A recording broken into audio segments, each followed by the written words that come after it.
बैठ जाओ बैठ जाओ बैठ जाओ। अंकल का जो स्टॉप वॉच है ना वो चल पड़ी है, आप भी बैठ जाएं। आ जाएं आ जाएं। मैं नहीं बताऊंगा। चलें शुरू करते हैं जी। आज मैं आपको एक कहानी सुनाऊंगा और ये कहानी 1976 के एक जरीदे में पहली मरतबा शाया की गई। कहानी थोड़ी सी जज्बाती है लेकिन आपने जज्बात को आने देना है, इसलिए कि ये आपको फिर हमेशा याद रहेगी। इस कहानी में कुछ ट्रिगर्स भी होंगे जो ज़िंदगी में आपको ये कहानी याद कराते रहेंगे। लेकिन इसका जो कहानी का फॉर्मेट है वो ये कि यहाँ पर एक बहुत बड़ी स्क्रीन लगी हुई है। आपने इमेजिन करना है, डे ड्रीम करना है कि यहाँ पर एक बहुत बड़ी स्क्रीन लगी हुई है और जो मैं कह रहा हूँ वो स्क्रीन पर मूवी के तौर पर आपको नज़र आ रहा है। ठीक है, सब इमेजिन करेंगे। सब बच्चे हाथ उठा दें। सब, उस्मान साहब आप भी हाथ उठा दें। अच्छा ठीक है ठीक है। कहानी शुरू करते हैं। मिस रोज़ अपनी क्लास की तरफ जा रही होती हैं। इस स्कूल में उनकी आज पहली क्लास होती। उनको स्कूल के प्रिंसिपल ने बताया कि उन्हें क्लास 5th दी गई है। क्लास 5th दी गई है और वो उसकी क्लास टीचर हैं। जैसे ही मिस रोज़ क्लास में एंटर होती हैं तो हंसते मुस्कुराते खिलते हुए चेहरे ज़ोर ज़ोर से कह रहे होते हैं, वेलकम मैडम। मिस रोज़ को बड़ी खुशी होती है। वो देख रही होती हैं कंघी किए हुए बाल, साफ शफाफ यूनिफॉर्म, मुस्कुराते हुए चेहरे, सब मिस रोज़ को देख रहे होते हैं और उनको खुशामदीद कह रहे होते हैं। मिस रोज़ एक तायराना नज़र यानी एक बर्ड्स आई व्यू अपनी क्लास का लेती हैं और जब वो ऐसे देख रही होती है तो एक जगह पर जाकर वो ठिठक जाती हैं क्योंकि वहाँ पर बैठा होता है एक बच्चा। नज़र आ रहा है स्क्रीन पे बच्चा? आ रहा है ना? वहाँ पर बैठा है एक बच्चा जिसके बाल बिखरे हुए हैं। उसकी नज़रें नीचे हैं कागज़ की तरफ जिस पे वो जहाज़ बना रहा है। आस्तीनें उसकी यहाँ तक चढ़ी हैं, नाखूनों में मैल है। मिस रोज़ उसकी तवज्जो हासिल करने के लिए ज़रा खंगालती हैं इस तरह, लेकिन लगता यह है कि वो बच्चा किसी और मकान और ज़मान में है, किसी और टाइम और किसी और स्पेस में, वो उस जगह मौजूद नहीं है। एक नागवारी सी मिस रोज़ को छू कर गुजर जाती है कि ये कैसा बच्चा है, मेरी तरफ देख ही नहीं रहा, और फिर वो आगे चल पड़ती हैं। वो सब बच्चों को कहती हैं कि आप अपना इंट्रोडक्शन करवाएं, अपने पेरेंट्स के बारे में बताएं और अपनी हॉबी के बारे में बताएं। सब बच्चे एक एक करके अपने पेरेंट्स के बारे में, अपनी हॉबी के बारे में बताना शुरू कर देते हैं। जब उस बच्चे की बारी आती है तो वो बच्चा खामोश। मिस रोज़ उससे बार बार पूछती हैं कि बेटा आपका क्या नाम है, लेकिन वो बच्चा मिस रोज़ की तरफ नहीं देख रहा, नीचे की तरफ देख रहा है, जहाज़ बना रहा है। तो साथ वाले, अब ऐनक की ज़रूरत पड़ेगी, साथ वाले बच्चे जो हैं वो कहते हैं मैडम इसका नाम टेड है, टेड टॉक से इसका नाम टेड है। मिस रोज़ कहती हैं बेटा आपकी क्या हॉबी है? तो सब बच्चे कहते हैं हमें फेंटी लगाना। इसकी हॉबी ये है कि ये हमें फेंटी लगाता है। मिस रोज़ खैर उस बच्चे को मुतवज्जे करने में नाकाम रहती हैं, वापस जाती हैं, परेशान होती हैं। स्कूल की कैंटीन में बैठकर वो अपनी सहेली के साथ बात कर रही होती हैं और वो कहती हैं कि एक बच्चा है जो मुझे अपने लिए चैलेंज लग रहा है। वो बच्चा ना तो मेरी बात सुनता है, ना प्रॉपर तरीके से पढ़ता है, पढ़ाई में भी पीछे है, आँख भी नहीं मिलाता मेरी तरफ, देखता भी नहीं है। मैं क्या करूं? तो उनकी जो सहेली थी जो उनके साथ ही उस स्कूल में आई थी, उन्होंने कहा तुम्हें याद नहीं प्रिंसिपल साहब ने इंटरव्यू में क्या कहा था? उन्होंने कहा था कि आपने तो 90% रिजल्ट लेके आना है, तो 30 में से अगर 27 बच्चे अच्छे नंबर ले लेते हैं तो क्या ज़रूरत है, तुम 90% पर ध्यान दो। नज़र आ रहा है 90% लिखा हुआ? आ रहा है। उन्होंने कहा कि तुम 90% पर ध्यान दो, और वो बच्चा अगर फेल भी हो जाता है तो क्या फ़र्क पड़ता है एक बच्चे से।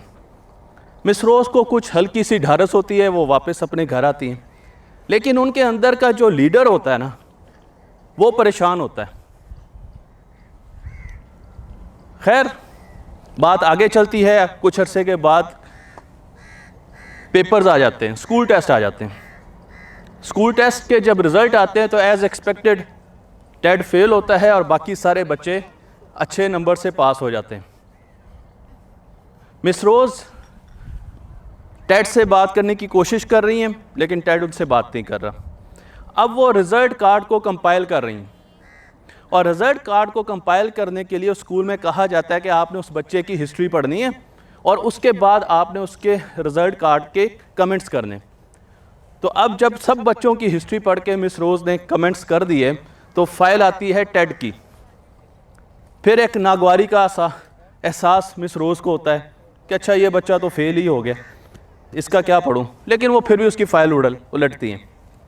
क्लास 1, किस क्लास में चले गए हम? क्लास 1 में। क्लास 5 से रिवाइंड हुआ क्लास 1। क्लास 1 में लिखा गया टेड एक शानदार बच्चा है, हमेशा क्लास में खेलता कूदता रहता है, दूसरों की मदद करता है और कहता है कि मेरी माँ कहती है दूसरों के लिए आसानियाँ पैदा करो। दूसरों के लिए क्या पैदा करें? आसानियाँ पैदा करें, दूसरों के लिए दूसरों की मदद करें। मिस रोज़ हैरान होती हैं, वो जल्दी से फाइल पलटती हैं कि क्या ये टेड की फ़ाइल है या किसी और बच्चे की है, लेकिन ऊपर टेड का नाम लिखा होता है। वो जल्दी से दूसरा पन्ना खोलती हैं, क्लास 2, लिखा होता है कि टेड कोशिश कर रहा है कि वो पढ़ाई में नीचे ना जाए, लेकिन उसकी माँ की बीमारी की वजह से वो परेशान है, वो दिन ब दिन नीचे जा रहा है और हमारी कोशिश है कि हम उसको दोबारा नॉर्मल करें, और वो क्लास में कभी कभी सो भी जाता है। क्लास 3, क्लास टीचर बदल गई, नई क्लास टीचर आ गई, साइन से वाज़े हो रहा है। क्लास 3 में टीचर कहती हैं कि टेड कोशिश तो कर रहा है लेकिन वो शॉक में है, वो बहुत परेशान रहता है, क्लास में आता है, लड़ता है, लोगों को तंग करता है, और उसकी वजह यह है कि उसकी माँ का आज इस साल इंतकाल हो गया। क्लास 4 के कमेंट्स में भी कुछ ऐसी बातें लिखी गई थी और लिखा गया था कि टेड एक आम सा बच्चा है, पढ़ता नहीं है, ये उन बच्चों में से है जो क्लास में बहुत पीछे रहते हैं, हर वक्त लड़ता रहता है और परेशान रहता है और दूसरों को भी तंग करता है। मिस रोज़ उस वक्त चौंकी जब एक आंसू उनकी गाल से होता हुआ उस रिज़ल्ट कार्ड पे जाके गिरा। उन्होंने फाइल को बंद किया और वो चुप करके अपने घर चली गई। रात को उनको प्रॉपर तरीके से नींद नहीं आ सकी, सारी रात वो सोचती रहीं। अगले दिन जब वो स्कूल में आई और क्लास में दाखिल हुई तो बच्चों ने जल्दी से किताबें खोली। मिस रोज़ ने कहा बेटा नहीं, आज किताब की बारी नहीं है, आपने अपने बारे में तो मुझे बताया, लेकिन मैं आपको अपने बारे में बताती हूँ। मैंने अपना इंट्रोडक्शन तो करवाया नहीं। मेरा नाम रोज़ है और मैं न्यूयॉर्क में रहती हूँ। मेरे फादर एक टैक्सी ड्राइवर थे, वो टैक्सी चलाते थे और वो हमेशा ये चाहते थे कि मैं कभी बड़ी होकर टैक्सी ना चलाऊँ, बल्कि मैं किसी ऐसे मुकाम पे पहुँचूँ जहाँ मैं दूसरों के लिए कुछ कर सकूँ। मैं अपने फादर से बहुत प्यार करती थी और उनके साथ हर हफ्ते को वीकेंड पे फ़िशिंग पे भी जाती थी। लेकिन जब मैं 7वीं क्लास में थी तो एक मर्तबा मुझे क्लास में ये बताया गया कि मेरे फादर का एक एक्सीडेंट हुआ और उनकी डेथ हो गई। ये बाय द वे सच्ची कहानी है। जब ये मिस रोज़ ने ये जुमला कहा तो पहली मर्तबा टेड ने अपनी आंखें ऊपर की और मिस रोज़ को देखा। वो आंखें जो ज़ुबान की जगह कई सालों से ले चुकी थी। मिस रोज़ ने कहा लेकिन मैं 1 साल शौक में रही और उसके बाद मैंने अपने बाप की जो ख्वाहिश थी वो पूरी करने की कोशिश की। मैं पढ़ती गई और आज मैं यहाँ पर स्कूल टीचर हूँ कि मैं ज़िंदगियाँ बदल सकूँ, मैं दूसरों के लिए कुछ कर सकूँ। उस दिन के बाद टेड ने मिस रोज़ को देखना शुरू कर दिया। मिस रोज़ ने नोट किया वो कन अखियों से अपनी तरफ टेड को देखता पा रही थी, उनको नोट करता था लेकिन बोलता अभी भी नहीं था। क्रिसमस आ रही थी। मिस रोज़ ने कहा कि क्रिसमस में तो टीचर्स को गिफ्ट मिलते हैं, तो क्या आप लोग मुझे गिफ्ट देंगे? सब बच्चों ने कहा कि हम गिफ्ट देंगे। मिस रोज़ ने कहा हाथ उठाएं। सब बच्चों के हाथ उठे हुए थे, टेड का हाथ भी उठा हुआ था। अगले दिन जब मिस रोज़ क्लास में आई तो मेज़ पर गिफ्ट ही गिफ्ट, रंग बिरंगे कागज़ों में लिपटे हुए गिफ्ट जिनके ऊपर कार्ड्स लगे हुए थे। मिस रोज़ ने जल्दी से गिफ्ट्स इधर उधर किए और फिर उनको एक गिफ्ट नज़र आया जो कि इस तरह के सफ़े में लिपटा हुआ था। ये वो सफ़ा था जिस रोज़ की, ये वो गिफ्ट था जिसे मिस रोज़ की बहुत ज़्यादा उनको पहचान थी और खोलने की ख्वाहिश थी। तो उन्होंने इस गिफ्ट को खोला और इस गिफ्ट में क्या था? इस गिफ्ट में था एक आधा इस्तेमाल किया हुआ परफ्यूम और एक नेकलेस जिसके मोती टूटे हुए थे। मिस रोज़ हैरान परेशान रह गई। उन्होंने जल्दी से वो नेकलेस अपने गले में डाला और वो परफ्यूम अपनी हथेली पर लगाया और उन्होंने कहा कि क्लास को कि मैं कैसी लग रही हूँ। सब बच्चों ने कहा बहुत अच्छी मैडम, आप बहुत क्यूट लग रही हैं। लेकिन टेड नहीं बोला।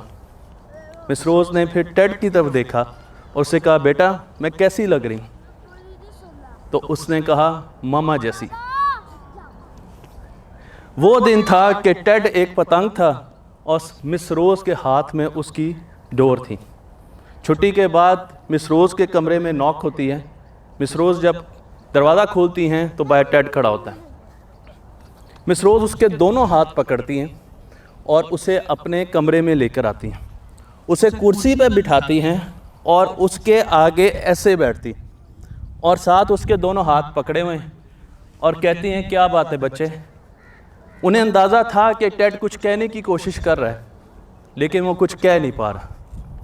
उसने कहा कि मैडम आप ये हार और ये परफ्यूम रोज़ लगाया करें। मिस रोज़ ने कहा ये तो कोई बड़ी बात नहीं, लेकिन फिर तुम्हें भी मेरी एक बात माननी पड़ेगी। टेड ने कहा जी। वो खुश था। उसने कहा मैडम कहें, मैं हर बात मानने के लिए तैयार हूँ। तो उन्होंने कहा कि अगर तुम मुझे अपनी माँ की जगह खड़ा कर रहे हो तो फिर अपनी माँ की ख्वाहिश भी पूरी करनी। तुमने बड़े होकर दूसरों के लिए आसानियाँ पैदा करनी, दूसरों की ज़िंदगी में चेंज लानी। टेड आहिस्ता आहिस्ता बेहतर होता गया। मिस रोज़ उस पर काम करती गई। 5th क्लास में उसने बहुत अच्छे मार्क्स लिए। उसके बाद वो सेकेंडरी स्कूल में चला गया। सेकेंडरी स्कूल में जाने के कुछ सालों के बाद मिस रोज़ को एक ख़त मिला जिसमें टेड ने उनको बताया कि यहाँ पर बहुत अच्छे लोग हैं, बहुत अच्छे टीचर हैं, मेरे बड़े दोस्त हैं और यहाँ पर मैं बड़े अच्छे नंबरों से पास हो रहा हूँ, लेकिन यहाँ पर आप नहीं। इस चीज़ का मुझे दुख है। फिर कुछ अरसे के बाद, सालों के बाद एक लेटर आया और टेड ने कहा कि मैडम मैं हायर सेकेंडरी स्कूल में पहुँच चुका हूँ, मेरे ग्रेड्स बड़े अच्छे हैं, मुझे स्कॉलरशिप मिल गया है, मैं जल्दी मेडिकल कॉलेज में जा रहा हूँ। यहाँ पर भी बहुत अच्छे लोग हैं, टीचर्स मेरा ख्याल करते हैं, लेकिन यहाँ आप नहीं हैं। आपकी कमी मुझे हमेशा महसूस होती है। और जो आखिरी ख़त मिस रोज़ को मिला टेड की तरफ से, उसके साथ एक इनविटेशन कार्ड भी था। टेड अब एक सर्जन बन चुका था और वो शादी करने जा रहा था और उसने मिस रोज़ को अपनी शादी पे इनवाइट किया और उसने बताया कि उसने एक बहुत बड़ा हॉस्पिटल बनाया जो कैंसर का हॉस्पिटल है और फाउंडेशन के तहत चलता है, जहाँ पे लोगों का फ्री इलाज होता है। मिस रोज़ उस दिन गई, तैयार हुई। उन्होंने दराज से वही बक्सा निकाला, लॉकेट दोबारा पहना, जो बचा हुआ परफ्यूम था वो दोबारा लगाया और टेड की शादी पर पहुंच गई। जैसे ही वो हॉल में एंटर हुई, टेड बहुत से लोगों में घिरा हुआ था क्योंकि अब वो एक बहुत बड़ा आदमी बन चुका था।